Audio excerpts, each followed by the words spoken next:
Psychology ya a human being, the basic human instincts inakuwaga mbili, inakuwaga jealousy and greed. People are greedy. Bro, wase wako na ulafi hapa nje. Sika una get, and that's the reason why most people wakiingia trading they can't survive. That's the reason why most people wanaoshwa.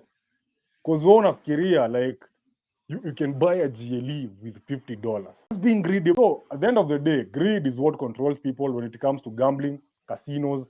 Aviator bro imefanya watu wamejinyonga Nairobi. You lose 5 million chasing something that doesn't exist. Wewe unafikiria SportPesa na Betika wali set up kupea watu do for free.